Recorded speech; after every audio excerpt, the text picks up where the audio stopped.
नमस्कार। आज के पॉडकास्ट में आपका बहुत बहुत स्वागत है। आज हमारे साथ कल्पना त्रिपाठी जी हैं, जिन्होंने अपनी पीएचडी फिलॉसफी में करी है। और जहाँ तक मेरे को पता है, फिलॉसफी को हम दर्शन कहते हैं हिंदी में जी। और ये ज़िंदगी को देखने की अलग अलग तरीका है लोगों का। तो मैं चाहती हूँ थोड़ा सा आप अपने बारे में बताएं कि आप कहाँ से हैं, आपने क्या क्या पढ़ाई करी है। जी, मेरा नाम डॉक्टर कल्पना त्रिपाठी है। मैं एक्चुअली इलाहाबाद की रहने वाली हूँ, जिसे अब प्रयागराज कहा जाता है। मैंने अपनी पढ़ाई इलाहाबाद में ही कंप्लीट की, हाई स्कूल, इंटर और हायर एजुकेशन की पढ़ाई इलाहाबाद यूनिवर्सिटी से कंप्लीट की। वहीं से मैंने फ़िलासफ़ी में जो है पीएचडी किया। पहले यूजीसी का एग्ज़ाम दिया, क्वालिफाई हुए, उसके बाद पीएचडी में एनरोल किया और पूरी पीएचडी वहीं से की। मेरी पीएचडी का टॉपिक रहा है ह्यूमनिज़्म, मानववाद। हाँ, तो मुझे इंटरेस्ट रहा है पीएचडी और इसीलिए फ़िलासफ़ी में की कि फ़िलासफ़ी एक्चुअली जो है, जनरली हम फ़िलासफ़ी को मेटाफिजिक्स या तत्व मीमांसा से जोड़ते हैं। जनरली हम जब बोलते हैं फ़िलासफ़ी तो अचानक माइंड में आता है कि आत्मा, हाँ, ईश्वर। हाँ जी जी। हाँ, लेकिन फ़िलासफ़ी इन सब से भी बहुत ब्रॉड है। फ़िलासफ़ी में हम बहुत कुछ पढ़ते हैं और एक तरह से जितना, क्योंकि प्राचीन भारत में जो पूरा हमारा जीवन था वही लगभग दर्शन से रेगुलेट होता था। और धीरे धीरे दर्शन, जो स्टार्टिंग का हमारा धर्म था वो भी लगभग दर्शन जैसा ही है। अच्छा। और धीरे धीरे चीज़ें जो है वो फिर रूढ़ी में बदलती गई और दर्शन से हम धर्म की ओर आगे बढ़ते गए। इसीलिए आज भी हम वैदिक संस्कृति बोलते हैं, वैदिक धर्म कभी नहीं बोलते। अच्छा। हाँ, और दूसरी बात, फ़िलासफ़ी अगर हम देखें वेस्टर्न उसमें, तो philosophy is a mother of all subject. क्योंकि जब हम पीएचडी करते हैं तो डॉक्टरेट हमें फ़िलासफ़ी में ही मिलती है। क्योंकि जब अरस्तु थे, प्लेटो थे, जैसे कहते थे, हाँ, हाँ जी, तो अरस्तु, प्लेटो, इन सब के समय जो है एक ही सब्जेक्ट हुआ करता था, खासकर प्लेटो और सोक्रेटिस, इन सब के समय, और वो फ़िलासफ़ी हुआ करता था। उसी फ़िलासफ़ी में हम सारे सब्जेक्ट पढ़ते थे, सारे विषय। लेकिन धीरे धीरे अरस्तु ने जो है डिसिप्लिन को जो है एक तरह से सेपरेट किया, अलग अलग सब्जेक्ट। इसीलिए अरस्तु को ज़्यादातर सब्जेक्ट का फादर माना जाता है कि वो अधिकतर जो है जो भी सब्जेक्ट हैं उनके पिता हैं। तो अरस्तु ने डिसिप्लिन को अलग किया, विषय को एक तरह जो शास्त्र हम बोलते हैं कि समाज शास्त्र, शिक्षा शास्त्र, वनस्पति शास्त्र, ये सारे जो है धीरे धीरे अलग हुए। पहले ये सब दर्शन के अंतर्गत ही पढ़े जाते थे। आपको नालंदा याद होगा? हाँ जी, बिल्कुल। नालंदा में जो है पढ़ाई जो होती थी वो दर्शन मेन होता था, उसके साथ अन्य सब्जेक्ट की भी, विषयों की भी पढ़ाई होती थी, बाकी सब्जेक्ट इंक्लूड कर देते थे। जैसे नालंदा खासकर बौद्ध धर्म के लिए, बौद्ध दर्शन के लिए अधिक विख्यात रहा। लेकिन वहाँ सभी विषयों की, यहाँ तक कि आज जो शल्य चिकित्सा है उन सब की, जो उस समय चिकित्सा, जो शल्य चिकित्सा आप सर्जरी बोलते हो, अच्छा, तो हाँ, अच्छा, उन सब की पढ़ाई भी वहाँ बड़े ही एडवांस लेवल पे हुई है। तो बाद में जो है खिलजी के द्वारा उसे जो है डिस्ट्रॉय किया गया। तो वो सारी चीज़ें, इसीलिए बहुत सारी जो हमारे पास स्क्रिप्चर है वो है नहीं। पुरानी जो विद्याएं थी वो खो गई क्योंकि वो बुक्स अवेलेबल नहीं रही। तो इसीलिए दर्शन के बारे में जो हमारा नॉलेज रहा ना, वो कहीं ना कहीं कम पड़ गया। अभी भी जो हमारे पास उपनिषद हैं या उनकी बहुत सारी टीकाएं या व्याख्याएं हैं, वो कुछ ही उपलब्ध होती हैं अपने ओरिजिनल रूप में। और वो भी लोग पढ़ते नहीं वो समझते नहीं। हाँ, एक्चुअली वो लिखी गई हैं संस्कृत में, फिर उनमें टीकाएं लिखी गई। फिर अब जो टीका लिखता है उसकी अपनी मना स्थिति होता है। टीका मतलब आप जैसे किसी मेन सोर्स को लीजिए, प्राइमरी सोर्स बोलते हैं। हाँ। जैसे मान लीजिए उपनिषद है जी, तो उपनिषद पे कुछ लोगों ने जो है उसकी व्याख्या की, हाँ, भाष्य लिखा, हाँ, फिर उस भाष्य को लेके भी कुछ लोगों ने लिखा, तो उनको हम टीकाएं बोलते हैं। उनकी अपनी समझ हाँ, से बेसिकली जो उसकी समरी निकाल के लिखा ताकि हाँ, लोगों को समझ आए, ताकि अच्छा, लोगों को समझ आए। और वो जनरली होता है जो लिखता है उसकी अपनी व्यक्तिगत सोच भी उसमें आ जाती है। पूरी तरह वो तटस्थ नहीं रह पाता है। तो इसीलिए आप जो कह रही थी ना, अलग अलग चीजें बहुत सारी, जैसे गीता है, गीता पे बहुत सारी आज बुक अवेलेबल हैं। बहुत सारों ने उनका अनुवाद किया, बहुत सारों ने उनका भाष्य से लिखा, टीकाएं लिखी। आज भी गीता जो है, आज भी लोग उसका जो है अनुवाद कर रहे हैं और अपने अकॉर्डिंग उसका क्या कह रहे हैं, व्याख्या कर रहे हैं। तो आज भी गीता जो है अभी भी अनुवादित हो रही है, व्याख्यायित हो रही है। समय के जो है परिवर्तन के साथ उसमें परिवर्तन भी किया जा रहा है। तो अगर हम अलग अलग तरीके की जो अलग अलग लोगों ने जो लिखी है गीता, अगर हम वो पढ़ें तो मतलब उनमें अलग अलग तरीके की बात आप समझेंगे, आप ये कहना चाह रहे हो? हाँ, जैसे उपनिषद ही है, उसमें कुछ बताया गया कि मान लीजिए ऐसा कहा गया कि हम आत्मा को ग्रहण कर सकते हैं, लेकिन फिर आगे जाके उसी उपनिषद में उस चीज को क्या किया गया है, डिनॉय कर दिया, मना कर दिया गया कि आत्मा कभी ग्रहण नहीं होती। तो एक तरह से कंट्राडिक्शन आ जाता है। तो जो अगर सामान्य बुद्धि से आप उसको पढ़ते हैं तो आपको लगता है यहाँ तो आपस में विरोधाभास है। तो लेकिन आप जब उसी चीज को आप डीप में जाके पढ़ते हैं कि अगर हम किसी चीज़ों को जानना चाहते हैं, समझना चाहते हैं, या आत्मा क्या है, कैसे है, इन चीज़ों को, तो फिर उसको डीप में कैसे समझ सकते हैं। जो उसमें बताया गया है, एक उसका जो है एक सतही व्याख्या है, उसकी सरफेस लेवल पे जो हम एक्सप्लेन कर देते हैं, एक उसकी डीपर मीनिंग है जो हम बहुत गहराई में जाके सोच पाते हैं। तो ये दो अलग अलग चीज़ें हैं। फिलॉसफी वही रास्ता देती है कि आप चीज़ों को गहराई में सोच पाते हो, एक दृष्टिकोण डेवलप करती है आपका। वो अलग अलग हो सकता है, क्योंकि मुंडे मुंडे मते भिन्ना। हाँ? हमारे यहाँ है कि जितने मुंडी मतलब जितने भी हमारे मस्तिष्क हैं, दिमाग हैं, उतने ही मत हैं। हाँ, मतलब क्योंकि हर इंसान का वातावरण अलग, परवरिश अलग, शिक्षा अलग, कल्चर अलग, समझने की शक्ति तो अलग। वो अपने कल्चर के अकॉर्डिंग उन चीज़ों को समझ पाते हैं। तो ये चीज़ें हैं, और ये चीज़ें अच्छी भी हैं, तभी डाइवर्सिटी बनी है, अनेक मत हैं। नहीं तो फिर एक जैसा हो जाता सब कुछ, फिर उसका कोई फायदा नहीं होता, लाभ नहीं होता। तो बेसिकली आप कह रहे हो फिलॉसफी मतलब जिंदगी को और डीपर लेवल पे हम कैसे समझे, है ना? अगर मतलब बहुत आसान भाषा में आपको किसी को बताना है तो जो है दर्शन क्या है, philosophy is a way of thinking.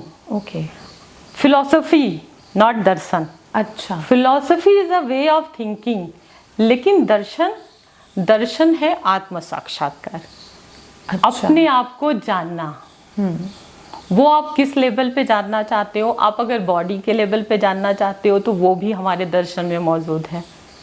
आप आत्मा के लेवल पे जानना चाहते हो, वो भी अवेलेबल है। आप एज अ शरीर, मन, आत्मा और ईश्वर या जगत, इन सबको जानना चाहते हो, वो भी मौजूद है। भारतीय दर्शन में इतने स्कूल्स हैं। स्कूल्स मतलब उनको संप्रदाय बोलते हैं। डिसिप्लिन्स हैं मतलब। नहीं, स्कूल्स मतलब संप्रदाय। ठीक, जैसे आप योग दर्शन, तो ये योग जो है एक अलग संप्रदाय है, सांख्य और योग करके। ठीक, न्याय वैशेषिक एक अलग संप्रदाय है। ठीक, बौद्ध अलग, तो उनको स्कूल्स कहा गया, संप्रदाय। वो अपने आप में इतने डीपर लेवल पे कि उन्हें स्कूल्स में डिवाइड पूरे, हाँ, एक तरह स्कूल हो गए, पूरे संप्रदाय हो गए। तो इसके कोई नंबर्स हैं या मतलब अनेक हैं? नहीं, मेन तो 6 हैं। अच्छा, षट दर्शन बोला जाता है जी, जिनमें और जो है हमारे यहाँ उसको आस्तिक और नास्तिक में विभाजित किया गया है। आस्तिक और नास्तिक का मतलब भी ये नहीं है कि हम ईश्वर में विश्वास करते हैं तब हम आस्तिक हैं। यहाँ पे मतलब है कि हम वेद को मानते हैं, वेद को एज अ प्रमाण के रूप में मानते हैं, तब हम आस्तिक हैं। और वेद को हम एज प्रमाण रूप में नहीं मानते तो हम नास्तिक हैं। वेद मतलब जो पुराने स्क्रिप्चर्स हैं। हाँ, वेद 4 वेद हैं। हाँ, बताइए, जनरली सब हिस्ट्री में, इतिहास में हम सब पढ़ते हैं। तो उन 4 वेदों को आधार बनाया गया है। और जो वेदांत यानी जो वेद का अंत है वही उपनिषद है। यानी जब वेद एक नेचुरल चीज़ें यानी प्रकृति से हम आरंभ करते हैं और धीरे धीरे हम दर्शन तक पहुंच जाते हैं। और जितना एडवांस लेवल का डेवलपमेंट उपनिषद में दिखता है दर्शन का, उतना अभी तक कहीं नहीं दिखा। ओके, अभी जो भी है उस पे ही बेस्ड है। कहीं भी कुछ बोला जाता है तो उपनिषद में वो ऑलरेडी मौजूद है। उसके बट लिए ये है कि पढ़ना उपनिषद पड़ेगा, समझना पढ़ना पड़ेगा। एक मतलब अच्छा काम तो है, बट उपनिषद इतना रस वाला नहीं है कि सबको समझ में आ जाए। आपने पढ़ा है उपनिषद? मैंने बहुत ज़्यादा तो नहीं पढ़ा, लेकिन जब मैं रिसर्च कर रही थी या जो मेरे उसका है तो थोड़ा थोड़ा उससे रिलेटेड चीज़ों को तो पढ़ा है। मतलब इस बहुत समय लगता है उपनिषद पढ़ने में, बहुत समय डीपर नहीं। लेवल। अगर आपने जैसे आप मान लीजिए जो आजकल सिंपल दर्शन एक योग है, ठीक, आजकल योगा के रूप में फेमस हुआ है, उसे दर्शन क्या हम एक्सरसाइज के रूप में ले रहे हैं। तो मान लीजिए आप योग की बात करते हैं, ठीक है, तो योग दर्शन अगर आप पढ़ लेते हैं और उससे रिलेटेड चीज़ आप उपनिषद में खोजने जाते हैं, तब आपको समझने में आसानी होती है।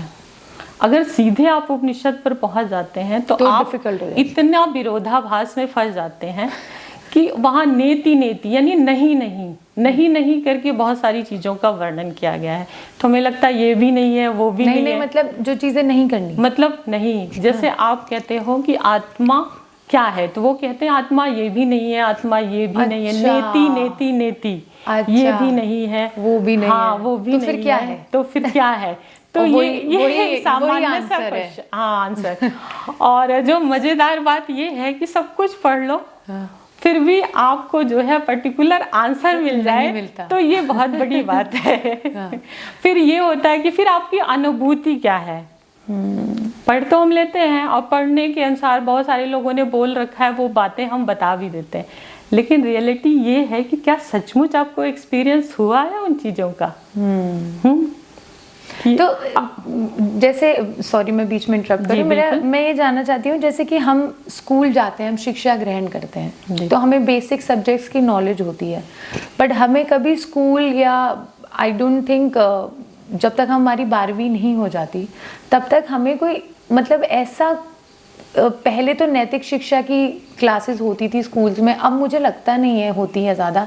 तो आपको ज़िंदगी समझाने के लिए तो कोई ऐसी क्लास होती नहीं, तो वो इंसान कैसे पहुंचे? मतलब वो शिक्षा भी एक फिलॉसफी का सब पार्ट है, मतलब या शिक्षा फिलॉसफी का सब पार्ट है। और जैसे मैंने कहा कि सभी सब्जेक्ट का एक तरह से मदर फिलॉसफी रही है, तो शिक्षा भी उसी से निकली है।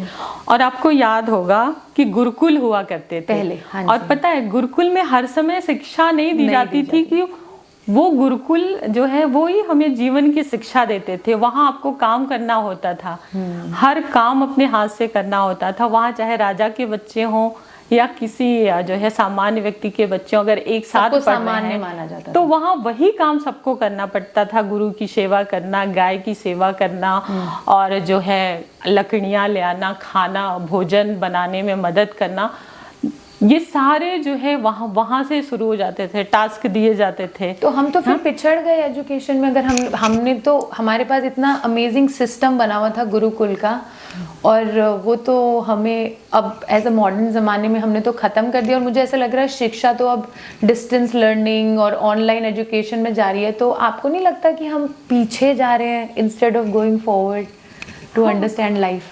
आप अगर माने तो एक उस पे कह सकते हैं परसेप्शन में कि हाँ, लेकिन दूसरे में ये कि जब मॉडर्नाइजेशन हुआ तो हमने जो है इसी मॉडर्न एजुकेशन को एजुकेशन माना।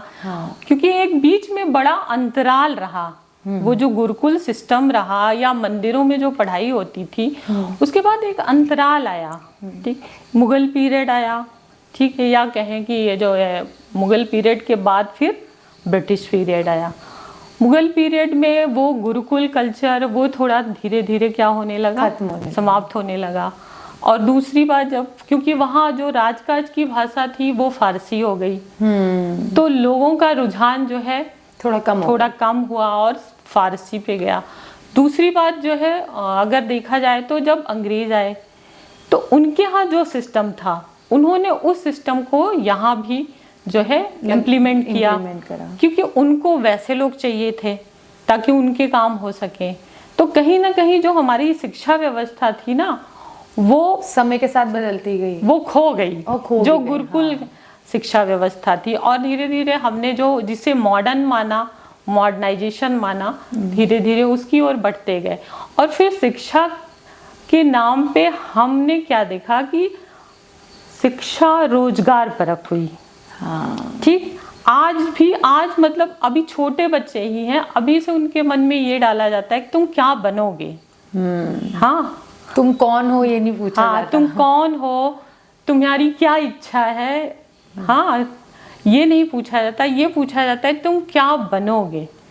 मतलब बनना सबसे ज्यादा इम्पोर्टेंट हो गया है। तुम जो हो वैसे रहो। अनकॉन्शियसली हम बचपन से ये शुरू कर देते हैं और हम लोग रियलाइज नहीं करते कि हम एक्चुअली इतना यूज्ड टू हो गए हैं इन सब शब्दों का प्रयोग करने में या इन सवालों का, कि हम एक्चुअली असली सवाल भूल गए। हाँ, और एक्चुअली ये भी हुआ, जिन लोग जो ब्रिटिशर ये शिक्षा लेके आए उनके यहाँ भी चेंजेस आ गए हैं, लेकिन हम अपने आप को अभी चेंज करने में असमर्थ है।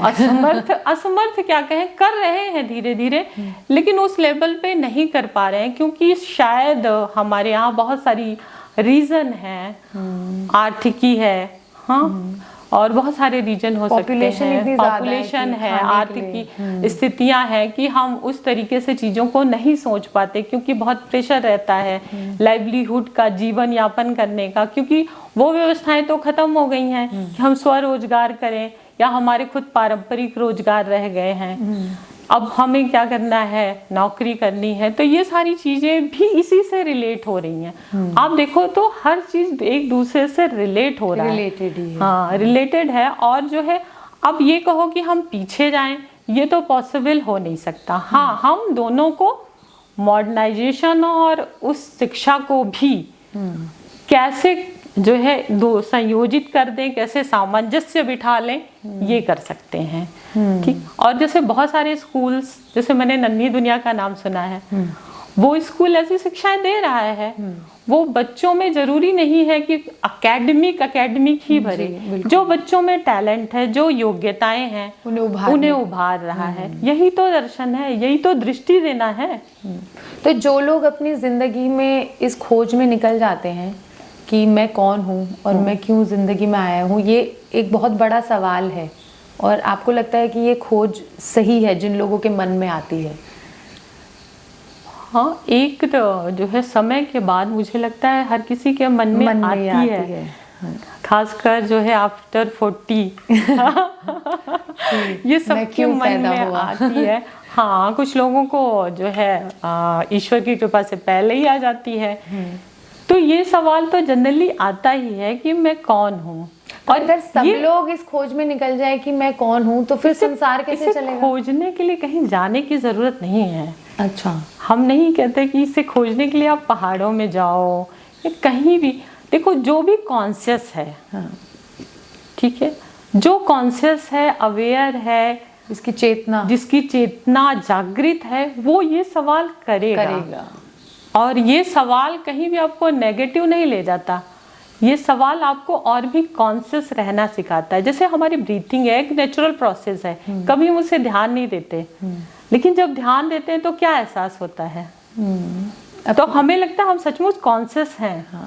क्योंकि ये एक ब्रीथ ही है जो हमें समाप्त कर सकती है। करेक्ट। हाँ, तो ये नहीं है कि आपको मैं कौन हूँ ये खोजने के लिए कहीं जाने की जरूरत है या एकदम समाधि लेने की जरूरत है। या आप कॉन्शियस होके भी जान सकते हो कि आप कौन हो, क्योंकि एग्जैक्ट आंसर तो मुश्किल है मिलना। क्योंकि जो है अभी तक जितना भी फिलॉसफी में रहा है, दर्शन में कभी भी निश्चित उत्तर नहीं मिलता।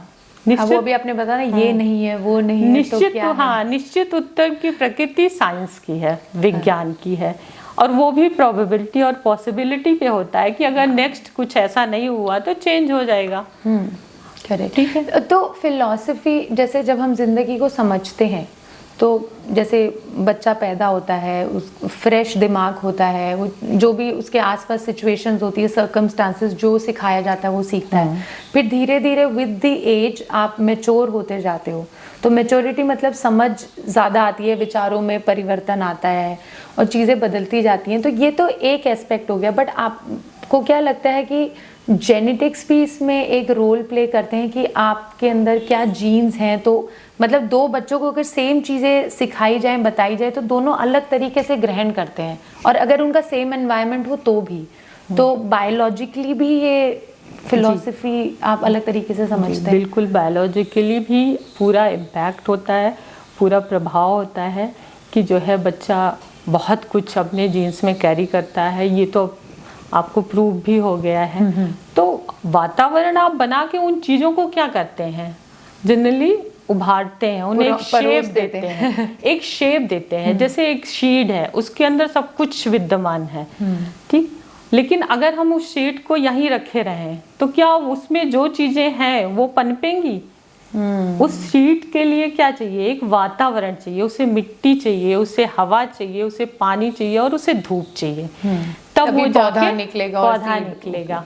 तो आपके पास जीन्स है, टैलेंट है, आपको पता ही होगा कि हम कहते हैं हमारे यहाँ टैलेंट बहुत है, लेकिन उचित वातावरण ना मिलने के कारण वो चीज़ें जो है निखर के नहीं आती। बहुत चीज़ें वो लोग करना चाहते हैं लेकिन नहीं कर पाते क्योंकि उनको प्लेटफॉर्म नहीं मिलता, वैसा वातावरण नहीं मिलता।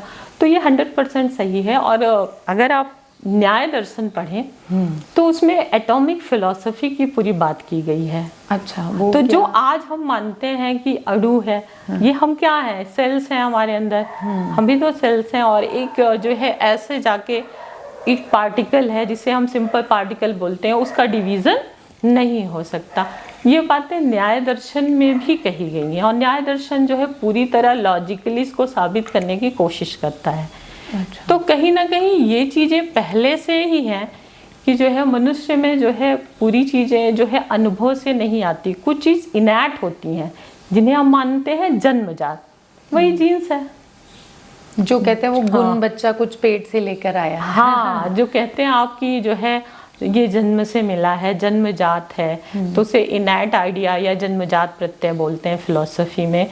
और साइंस में हम अब मान ही चुके हैं कि जीन्स है जो हम कैरी करते रहते हैं। और जीन्स ऐसे भी डेवलप हो जाते हैं जिस कल्चर में हम बहुत टाइम तक रहते हैं, जैसे जिसको बहुत सप्रेस किया गया, ठीक है, उसमें वो धीरे धीरे वो चीज़ें उसके पीढ़ी दर पीढ़ी आती रहती है। जैसे अब हम वुमेन से महिलाएं ही हैं, बहुत टाइम के बाद जो है अब जाके जो है कॉन्फिडेंस आया है। अभी भी बहुत सारी हैं जिनमें नहीं ये चीज़ें।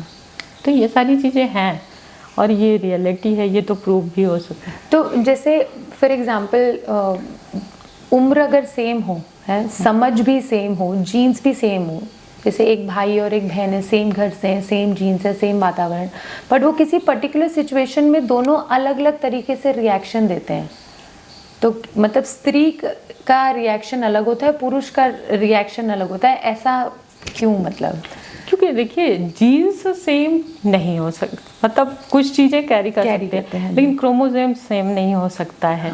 आपके हार्मोन सेम नहीं हो सकते हैं, ठीक है। बायोलॉजिकल आप दोनों बहुत डिफरेंट हो, ठीक है। एज ए ह्यूमन बीइंग आप ह्यूमन हो, लेकिन अगर बायोलॉजिकल देखा जाए तो एक स्त्री पुरुष काफ़ी डिफरेंस है, अलग अलग है। हम सोशली इक्वलिटी की बात करते हैं, बायोलॉजिकली इक्वलिटी की बात करते ही नहीं। पर ये बात कोई समझता ही नहीं ना। आजकल सब बोलते हैं इक्वालिटी मतलब सब कुछ सेम होना चाहिए, तो नहीं, लड़कियां बहुत ज़्यादा पुरुष बनने की कोशिश कर रही हैं। यही तो धारणाएं हैं जो आपको पता है ना, यही मिसकॉन्सेप्शन है जो बदलना चाहिए, जो बदलना चाहिए, जिसको अब मैंने कहा ना डीप में सोचना जो होता है, ये सतही है कि सब बराबर हो जाए, ये कभी संभव ही नहीं है कि सब बराबर हो सकते हैं।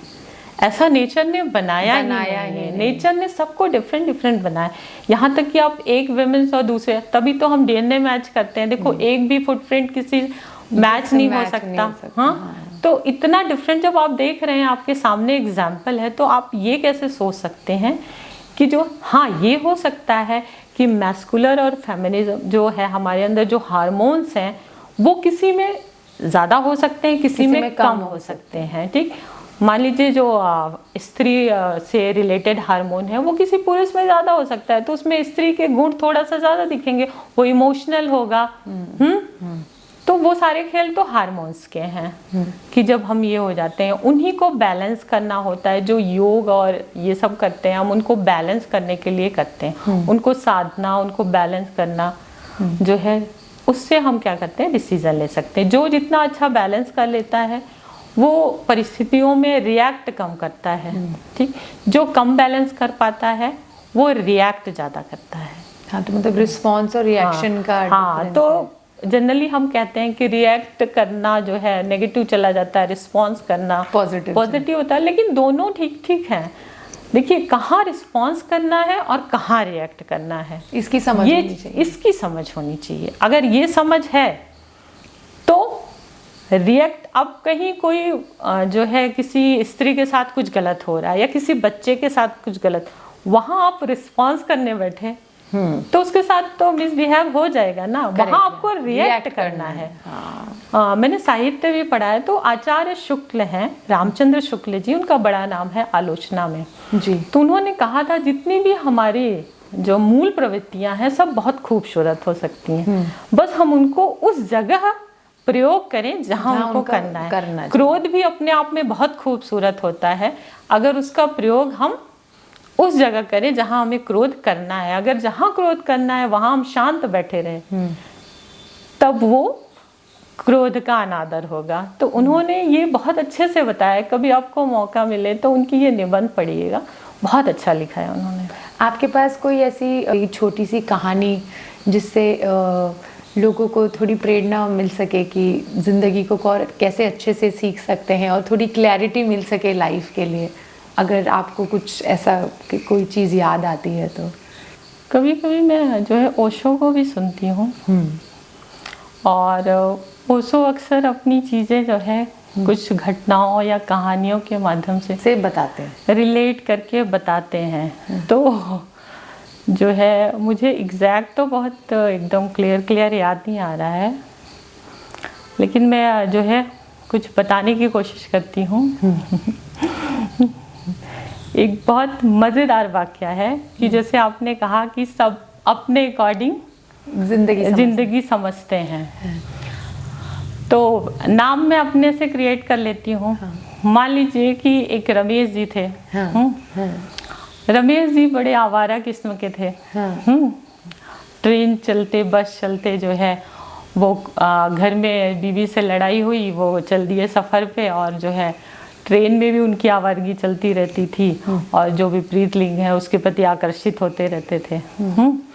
तो एक बार ऐसे ही वो बस में सफ़र कर रहे थे और अभी भी बीवी से लड़ाई करके आए हैं, लेकिन उनके कुछ फ़र्क नहीं पड़ता है उनके एटीट्यूड में। वो बस में सफ़र कर रहे हैं, सामने एक युवती है और उससे जाके बार बार टकरा जा रहे हैं।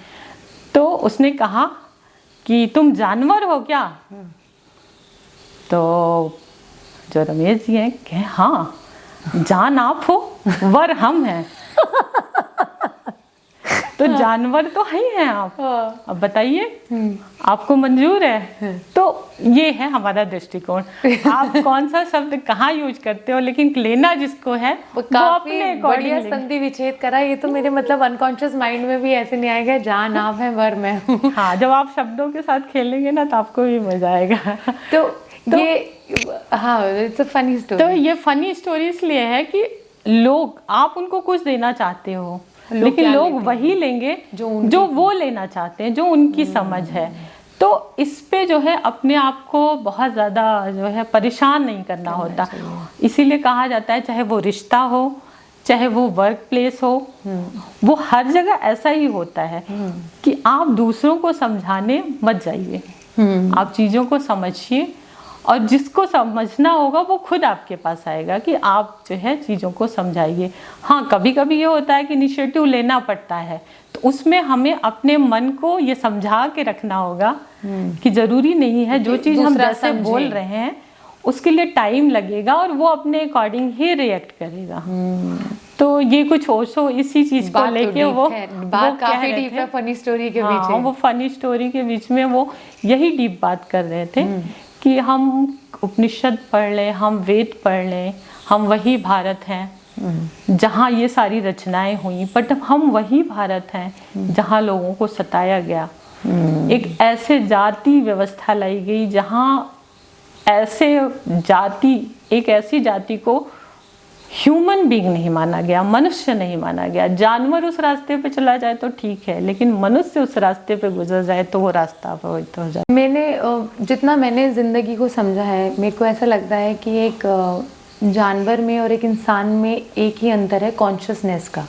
कि हमें पता है कि ये हमारी माँ है, ये हमारी बहन है, ये हमारा भाई है, ये चाचा है, ये ताऊ है, पर जानवर नहीं समझता है। फिर भी मैं कुछ जानवर ऐसे देखती हूँ जो बहुत ही सेंसिटिव होते हैं। जैसे अगर आपने कोई डॉग पाला है तो अगर आप एज अ मालिक बीमार हो तो वो भी परेशान हो जाएगा, खाना नहीं खाएगा। तो सेंसिटिव, ऐसा मेरे को ऐसा लगता है कि कहीं ना कहीं जानवर भी कॉन्शियस होते हैं। लेकिन हमारी सोसाइटी जिसमें हम ह्यूमन बीइंग्स हैं, मेरे को ऐसा लगता है कि हम लोग ना अपने से नीचे को एक्सप्लॉइट बहुत करते हैं। फिर वो जानवर हो, फिर वो नेचर हो।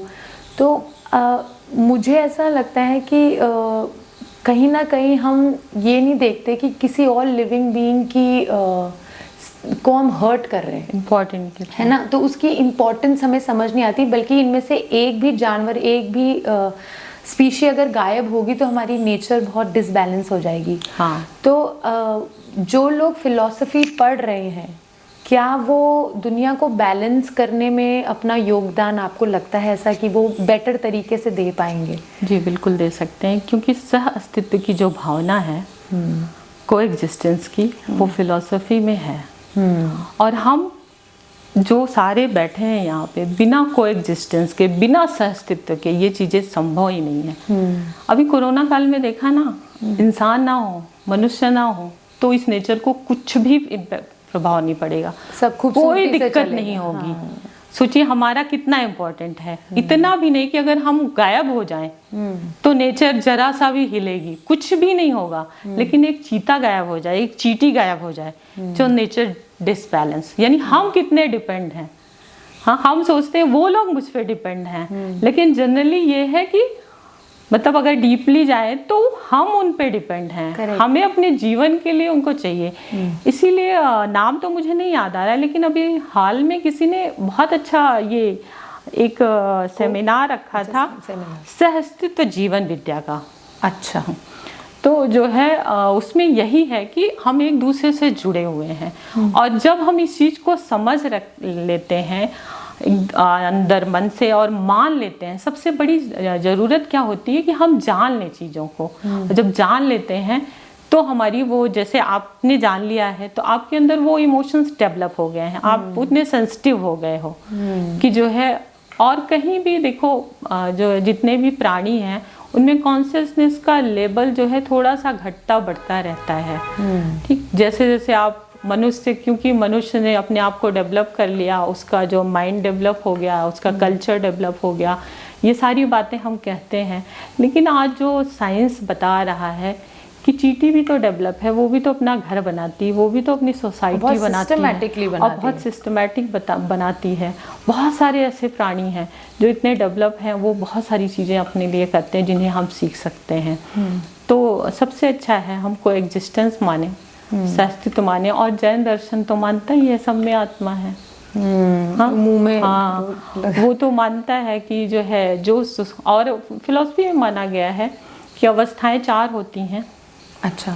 एक जो है सुषुप्त अवस्था होती है, अच्छा। एक जागृत अवस्था होती है, और एक तुरीय अवस्था होती है, और एक जो है सुप्त अवस्था होती है जिसमें हम सोए होते हैं। तो एक सोया, एक जागा, और 2 और एक जिसमें चेतना बहुत कम होती है। अच्छा। हाँ, और तो सुप्त अवस्था, और एक तुरीय अवस्था होती है। तुरीय अवस्था में मतलब आप ऐसी अवस्था में हो जाते हो जहाँ जागने, जहाँ जागने और सोने इन सब से ऊपर होते हैं। तो ये माना गया, और ये माना गया है कि हर चीज़ों में ये चीज़ें पाई जाती हैं। तो लिविंग चीज़ जो है हर चीज़ में है। जैसे पंच महाभूत से हम भी बने हैं और ये सारी चीज़ें बनी हैं। ठीक, हम में भी अग्नि है, और ये जो फ्लोर है इसमें भी अग्नि है। मैंने सुना था कि हमारे फिलॉसफी में जो हमें डिफरेंट दर्शन्स पढ़ाए जाते हैं, तो उसमें भगवान को 5 भूतों से कनेक्ट किया गया। उसमें मतलब ऐसे कोई मूर्ति का वर्णन नहीं है, मैंने ऐसा सुना था कहीं। एक्चुअली जो फिलॉसफी स्टार्ट हुई वहाँ ईश्वर की संकल्पना ही नहीं थी। अच्छा। ये ईश्वर की संकल्पना जो ज़्यादा आई वो भागवत धर्म बाद में आई, जैसे सांख्य धर्म में है, सांख्य दर्शन है, उसमें ईश्वर की कल्पना नहीं है। जो योग दर्शन है वो मानता है ईश्वर को, लेकिन उस लेवल पे नहीं मानता जैसे हम मानते हैं कि ईश्वर ने ही सब कुछ किया। ठीक है, ऐसे बहुत सारे जो जैसे जैन, बौद्ध, ये सब मानते ही नहीं है। चारवाक ये मानते ही नहीं कि ईश्वर है। धीरे धीरे अद्वैत वेदांत, जिसे हम शंकर का मानते हैं और हाईली लॉजिकली मानते हैं कि ये बहुत तार्किक दर्शन है, इसको काटना जो है आज तक संभव नहीं हो पाया। वहां भी ईश्वर जो है उसका लेबल ब्रह्म के नीचे है। अच्छा, ठीक, माया है, ये माना जाता है कि जो माया को धारण किए हुए वो ईश्वर है, और ईश्वर हमारे व्यवहारिक रूप में है। जैसे ही हम परमार्थ रूप में जाते हैं वो हम अहम ब्रह्मास्मि, हम स्वयं ब्रह्म बन जाते हैं। अच्छा, ठीक है, इसका मतलब क्या है, हम होलिस्टिक अप्रोच में आ जाते हैं। हम ये मानते हैं कि हम दूसरों से अलग नहीं है। हमें दिखाई देने लगता है कि हर जगह वही पंच महाभूत हैं, हम भी उसी से बने हैं, सारे उसी से बने हैं। ठीक, और सारी बहुत तो वो शंकर भी एक तरह से, उन्होंने भी ईश्वर को वो स्थान नहीं दिया है। फिर रामानुजाय, जिन्होंने शंकर के जो एक तरह से रस नहीं था, नीरस दर्शन था उनका, तो उन्होंने थोड़ा भक्ति डाल के रस आरंभ किया।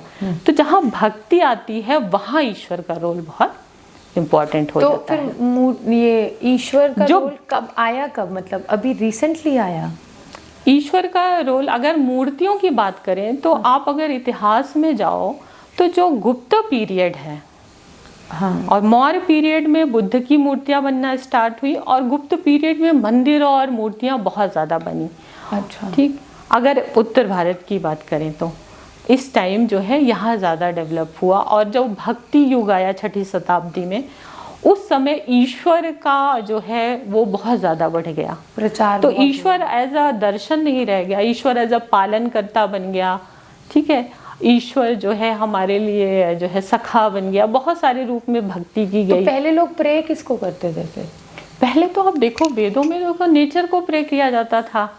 हम किसको, किसी भी पेड़ को या पंछी को, हम ये मानते थे कि जो भी हमसे अलग है, या जो भी पानी बरस रहा है, तो हमने मान लिया कि पानी एक शक्ति है, और उससे हम प्रेयर करने लगे कनेक्ट होने के लिए। उसमें सूर्य से करने उसमें नाम दे दिया गया, हमने वरुण नाम दिया। ठीक है, इस तरीके से जो है नेचर से जुड़ के ये धीरे धीरे होता है कि अगर आप डीपली जाओ और धीरे धीरे पढ़ना स्टार्ट करो तो ये देखो कि जब मनुष्य जो है एक जगह रहने लगा, ठीक, एग्रीकल्चर करने लगा, खेती करने लगा, अब उसके पास क्या हुआ कि एक जगह रहना और एग्रीकल्चर करना, तो उसके पास अनाज ज़्यादा होने लगा। अब उसे बार बार शिकार की ज़रूरत नहीं पड़ रही थी। अब जब आपके पास टाइम बचने लगा तो फिर आप इन चीज़ों पे ध्यान लगाने लगे। और क्या करें? हाँ, तो और क्या है, तो जो थिंकिंग प्रोसेस स्टार्ट हुआ कि ये क्या है, ये कौन है, ये कैसे है, तो इन चीज़ों में जो हमारे पूर्वज रहेंगे उन्होंने जो सोचा होगा उन चीज़ों को नाम देते गए कि ये जो है, ये वायु है, ये अग्नि है, और ये इसके देवता हैं माना गया, एक सिंबल के रूप में उन देवताओं का वर्णन किया गया। ऐसे ही आप अगर किसी भी धर्म में जाएं तो पुराने रूप में एक टोटम रूप मान लिया जाता था। टोटम इन द सेंस किसी चीज़ को, किसी पत्थर को, किसी पशु को, किसी पेड़ को आप सेक्रेड यानी पवित्र मान लेंगे, फिर आप उसकी पूजा करेंगे, उसकी रक्षा करेंगे, और ये मानेंगे कि वो आपकी रक्षा करेगा।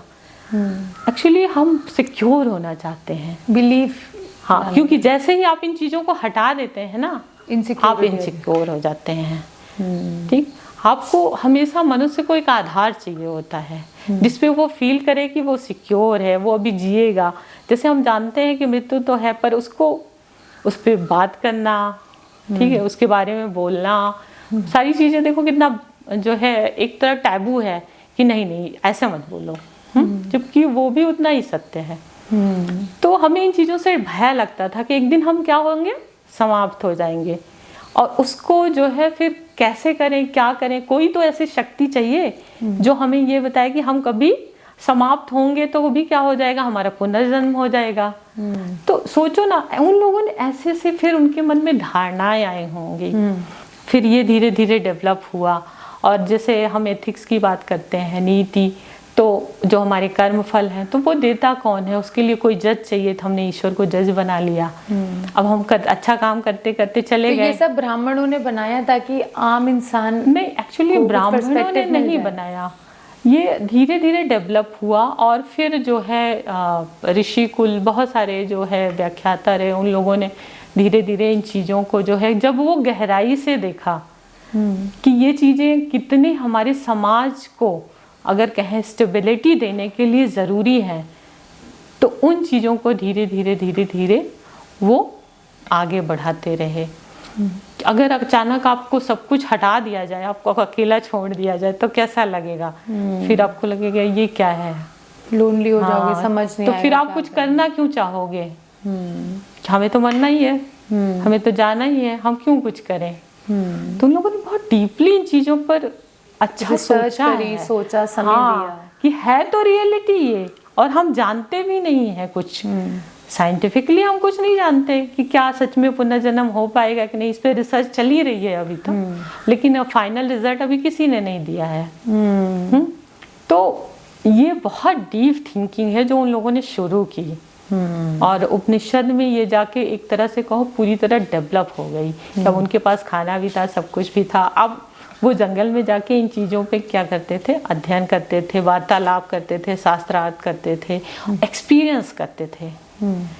तब उन चीज़ों को उन्होंने लिखा और वो समझा।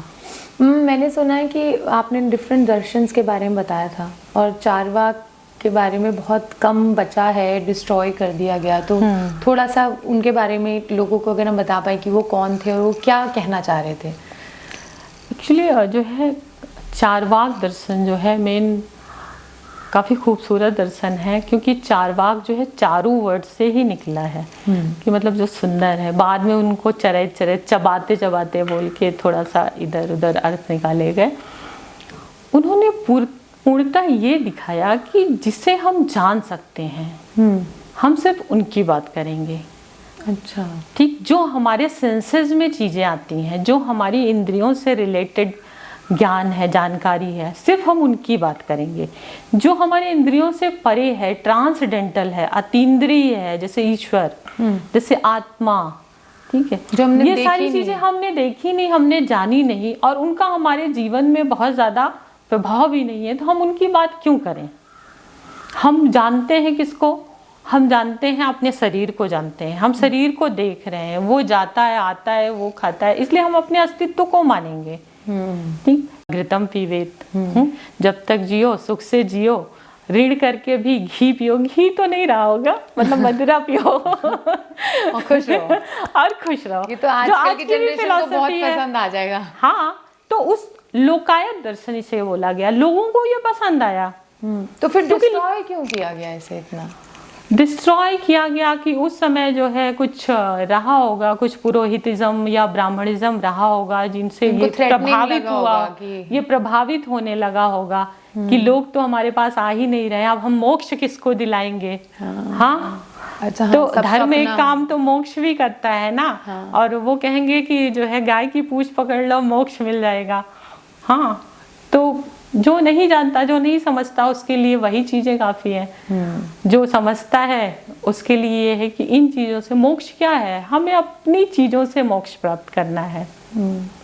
ठीक, हमें जो डिटैच होना है, हमें में जो कमियां हैं उनसे हमें मुक्त होना है। ठीक, उन चीजों से अगर हम मुक्त हो जाते हैं और हम कॉन्शियस हो जाते हैं, तो हम मोक्ष में ही हैं। हमें पता है कि हमें क्या करना है, कब नहीं करना है, ये सारी चीज़ें हैं। जब इन सारी चीज़ों में हमारी दृष्टि खुल जाती है, हम ओपन हो जाते हैं, और साथ में हम सहअस्तित्व को मानते हैं कि ये दुनिया कैसी जानते हैं, तो मोक्ष ही है हमारे लिए वो सारी चीज़ें। तो मोक्ष यही है, मोक्ष और कुछ है नहीं।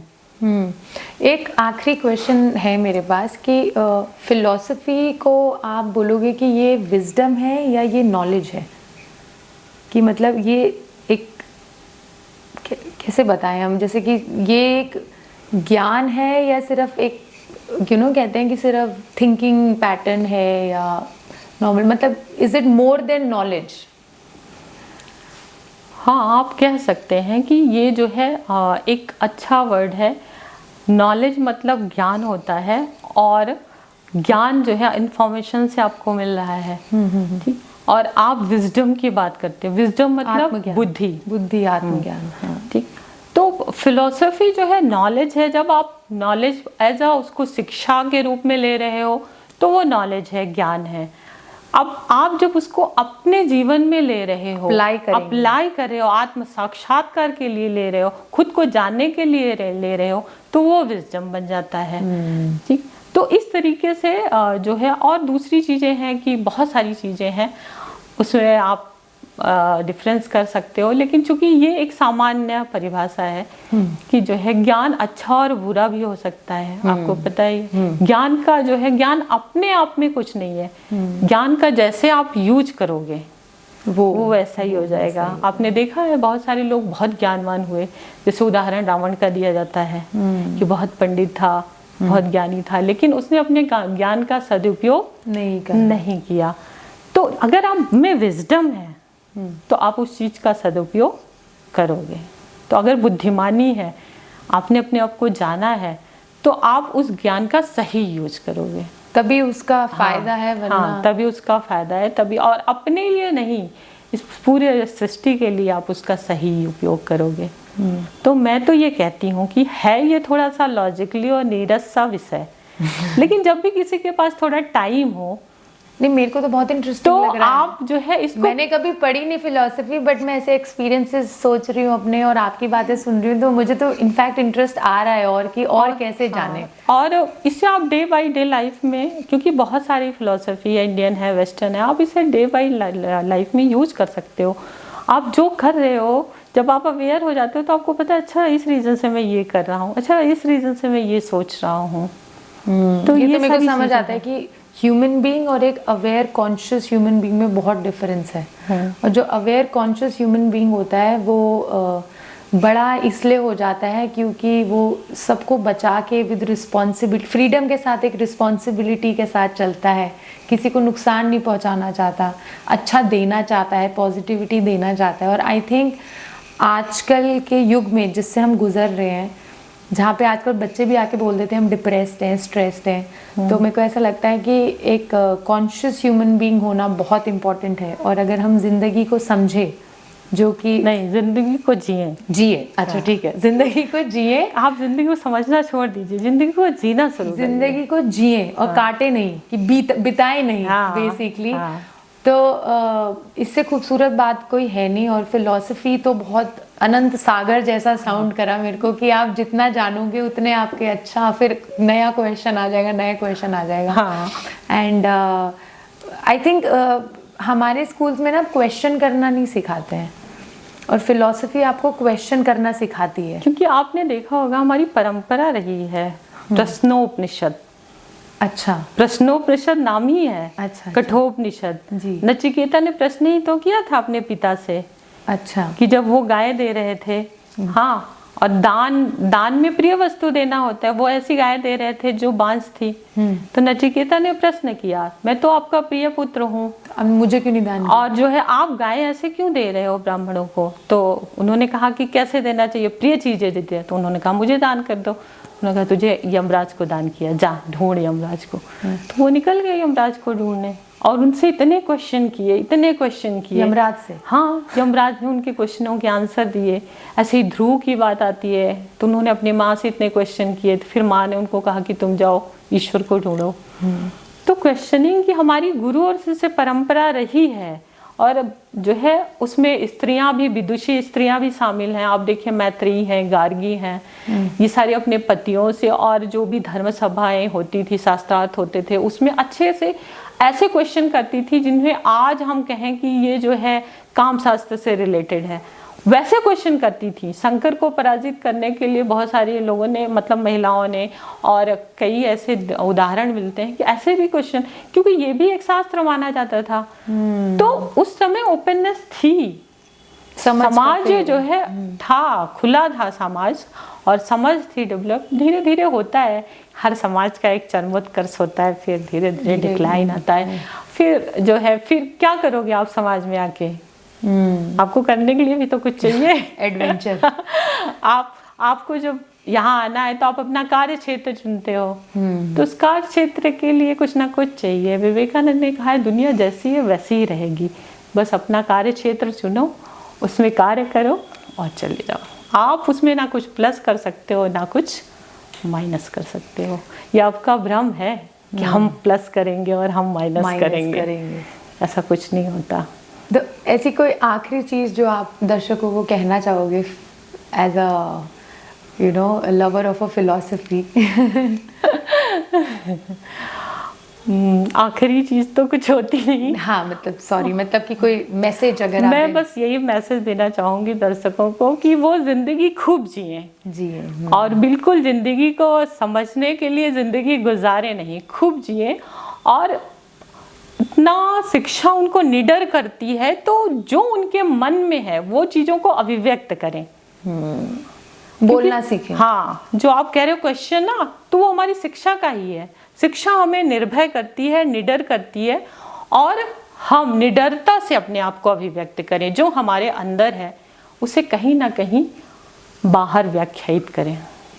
मैं यही दर्शकों को करना चाहूँगी और इसमें दर्शन आपकी बहुत मदद करेगा। और बहुत बहुत धन्यवाद। नहीं, थैंक यू सो मच। आपने मुझे ये प्लेटफॉर्म दिया, मौका दिया, मुझे बहुत अच्छा लगा। अपनी समझ हमसे शेयर करी, आई थिंक हम बहुत थैंकफुल हैं। नहीं, मैं भी आपसे आपके ग्रेटिट्यूड अभिव्यक्त करती हूँ और बहुत अच्छा लगा। ऐसी बातचीतें आप जारी रखिएगा। बिल्कुल। और नहीं, मैं तो अभी तो हमने बहुत बेसिक फिलॉसफी की बात करी है। आगे आने वाले समय में मेरे को लगता है हमें अलग अलग दर्शनों के बारे में बात करनी चाहिए, दर्शनों के अलग अलग उपनिषदों के बारे में बात करनी बिल्कुल करनी चाहिए, ताकि मेरे को ऐसा लगता है कि अब हमारी जनरेशन इतनी मतलब they have more questions than previous generation. तो मुझे ऐसा लगता है कि कहीं ना कहीं किसी ना किसी को अगर अपने किसी भी क्वेश्चन का कुछ आंसर मिलने का माध्यम मिलता है, तो मेरे को लगता है कि हमारा पॉडकास्ट ऐसा एक माध्यम बनना चाहिए कि लोग अपने विचारों को बेहतर कर सके, चीज़ों को बेहतर समझ सके। बाकी तो समझ तो आई थिंक बहुत एक लंबा खुद में अपने आप में एक सब्जेक्ट है। So thank you so much, आप आए और मुझे बहुत अच्छा लगा आपसे बात करके। और मैं आशा करती हूँ कि आगे हम आपको जब जब बुलाएंगे आप तब आएंगे। बिल्कुल, मेरा भी आभार है आपको। ठीक है, thank you so much. Thank you so much.